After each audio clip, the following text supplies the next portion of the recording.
दोस्तों दनोइस पर आपका बहुत बहुत स्वागत है। आज 3 मई आप लोगों के लिए बेहद बड़ी और महत्वपूर्ण खबरें निकल कर आ रही हैं। सरकार प्रवासियों और मजदूरों के लिए चला रही है स्पेशल ट्रेन, लेकिन मजदूरों को आ रही है आवेदन करने में बड़ी समस्या। इसी के साथ सरकार ने कहा लॉकडाउन के दौरान सामान्य गतिविधियों में मिलनी चाहिए छूट। साथ में ही चंडीगढ़ में हिमाचल के छात्रों को बसों से लाएंगे वापस। 1200 प्रवासी श्रमिकों को स्पेशल ट्रेन के द्वारा पहुंचाया उनके गांव। और अगले 24 घंटे में कैसा होगा मौसम का मिजाज। खबरों में और भी है बहुत कुछ, इसलिए वीडियो को अंत तक जरूर देखें। और अगर अभी तक भी चैनल को सब्सक्राइब नहीं किया है तो सब्सक्राइब जरूर कर लें। दोस्तों यहाँ पर पहली खबर निकल कर आ रही है तमिलनाडु से। तमिलनाडु के चेन्नई शहर में मजदूरों का सब्र टूट गया और वो सभी के सभी सैकड़ों की तादाद में जो है सड़क पर उतर कर आ गए, जिससे प्रशासन जो है ना एकदम चौकन्ना हुआ, उनके पास पहुंचा।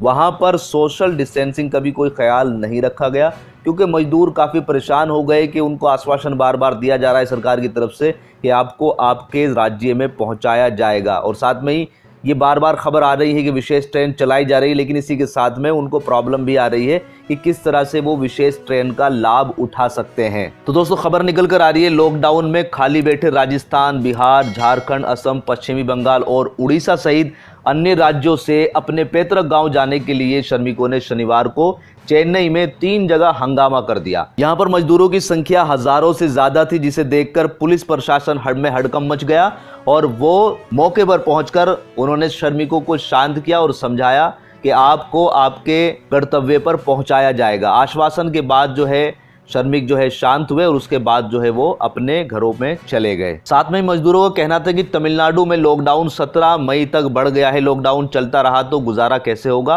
काम शुरू करवाया जाए या घर जाने दिया जाए। प्रदर्शनकारियों के अनुसार सरकार उनको घर जाने की अनुमति दे और ट्रेन या पब्लिक ट्रांसपोर्ट से घर भेजे, नहीं तो उनको पैदल जाने की अनुमति दे दी जाए। यहाँ पर तमिलनाडु के साथ साथ अगर दूसरे राज्यों की भी बात करी जाए तो सभी की स्थिति लगभग एक जैसी है।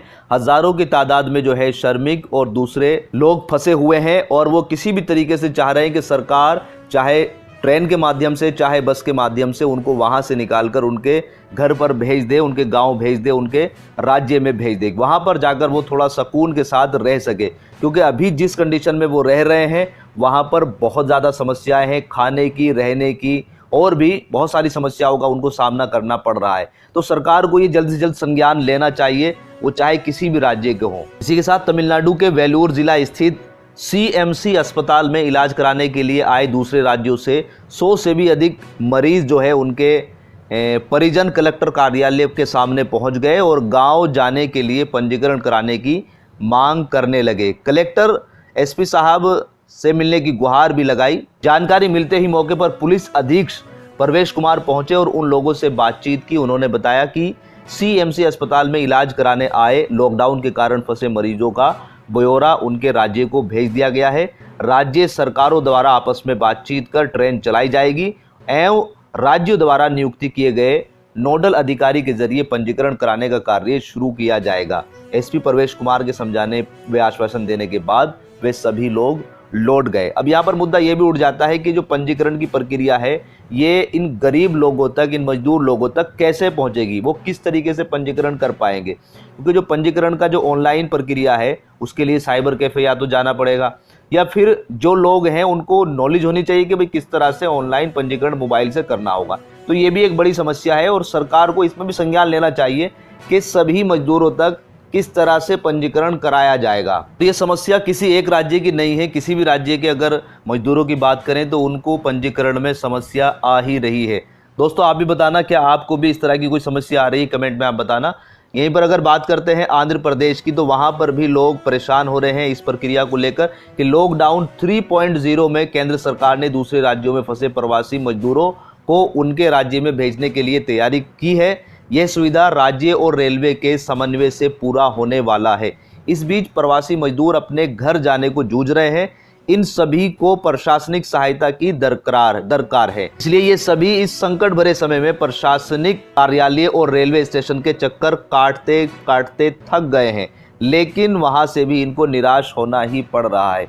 तो यहाँ पर मजदूर परेशान है कि भाई ट्रेन में अगर जाएंगे तो क्या रेलवे स्टेशन से टिकट मिलेगा या फिर किसी अधिकारी के पास जाना पड़ेगा।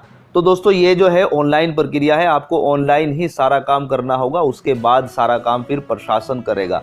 जो नोडल अधिकारी नियुक्त किए गए हैं। इसी के बीच मध्य प्रदेश से जो खबर निकल कर आ रही है उसमें मध्य प्रदेश के मुख्यमंत्री शिवराज सिंह चौहान ने कहा है कि ग्रीन जोन में जिले आ रहे हैं वहां पर आवागमन गतिविधियां शुरू करना बहुत ज़रूरी है ताकि लोगों तक रोजी रोटी जो है पहुंच सके। जी हाँ दोस्तों, यहाँ पर मुख्यमंत्री शिवराज सिंह चौहान ने कहा है कि हमें किसी भी हालत में प्रदेश में कोरोना संक्रमण को बढ़ने नहीं देना है, ये तो हमारी प्राथमिकता है।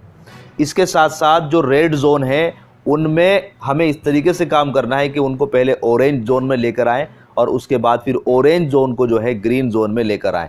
और साथ में ही कहा कि ग्रीन जोन पर सामान्य जिंदगी को हमें लेकर चलना है। यहाँ पर संक्रमित क्षेत्रों में पूरी सख्ती की जाएगी और अन्य क्षेत्रों में केंद्र सरकार की गाइडलाइन के अनुसार छूट दी जाएगी। सीएम ने कहा है कि ग्रीन जोन के जिले में सामान्य गतिविधियां शुरू करना भी जरूरी है ताकि लोगों को रोजी रोटी चलती रहे, लोग समय पर अपना पेट भरते रहें, ये हमारी प्राथमिकता होनी चाहिए। यहाँ पर ये मुख्यमंत्री शिवराज सिंह चौहान का कहना है।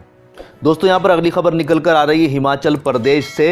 हिमाचल प्रदेश के जो लोग चंडीगढ़ में फंसे हुए हैं उनको निकालने का काम अब शुरू करने जा रही है सरकार। चंडीगढ़ में जो छात्र फंसे हुए हैं उनके लिए बसों का इंतजाम कर लिया गया है। तो यहाँ पर लॉकडाउन के चलते चंडीगढ़, पंचकुला और मोहाली में फंसे हिमाचल के विद्यार्थियों को घर लाने के लिए रविवार से HRTC बसें चलाई जा रही हैं। इस संबंध में प्रधान सचिव राजस्व ओंकार शर्मा ने आदेश जारी कर दिया है। ये बसें चंडीगढ़ सेक्टर 28B मध्य मार्ग स्थित हिमाचल भवन से सुबह 6 बजे से चलनी शुरू होंगी। बसों में पहले आओ पहले पाओ के नियम के आधार पर सीटें मिलनी होगी। इसी के साथ इन बसों की सुविधा का लाभ उठाने के लिए छात्रों को अपने साथ में आधार कार्ड या अपनी पहचान का कोई अन्य दस्तावेज साथ में लाना आवश्यक होगा। बस में सीट आवंटन करने से पहले छात्रों की स्वास्थ्य जांच अनिवार्य होगी और साथ ही कोरोना ना होने की अंडरटेकिंग भी देनी होगी। इसी के साथ दोस्तों जो अगली खबर निकल कर आ रही है वो बिहार से निकल कर आ रही है कि बिहार के सबसे ज़्यादा लोग दूसरे राज्य में फंसे हुए हैं और बड़ी कोशिश कर रहे हैं कि वो रिक्वेस्ट कर रहे हैं दोनों राज्य सरकार से, जिस राज्य में फंसे हुए हैं उस राज्य से भी और साथ में ही बिहार राज्य सरकार से भी मदद की मांग कर रहे हैं कि हमें यहाँ से निकालकर अपने राज्य में पहुँचाया जाए। तो यहाँ पर पहली ट्रेन जो है वो बिहार पहुँच चुकी है। यहाँ पर 1200 प्रवासी, 1200 मजदूर जो है वो पटना पहुँच चुके हैं और स्पेशल ट्रेन के माध्यम से इनको पटना में पहुँचाया गया है और साथ में ही अब इनको क्वारंटीन में रखा जाएगा। लॉकडाउन लागू होने के बाद फंसे 1187 प्रवासी मजदूरों को जयपुर से लेकर पहली श्रमिक स्पेशल ट्रेन 16 घंटे के सफर के बाद शनिवार को यहां दानापुर रेलवे स्टेशन पर पहुंची।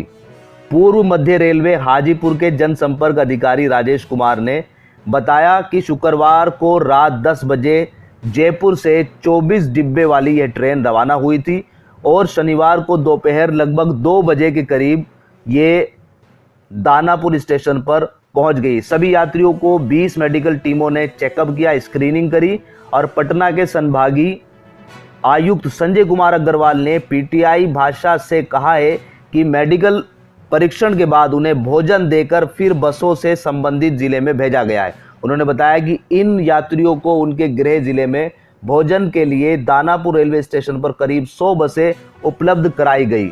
इन बसों में बैठने की व्यवस्था की गई और एक दूसरे से दूरी का नियम बनाए रखने के लिए बोला गया।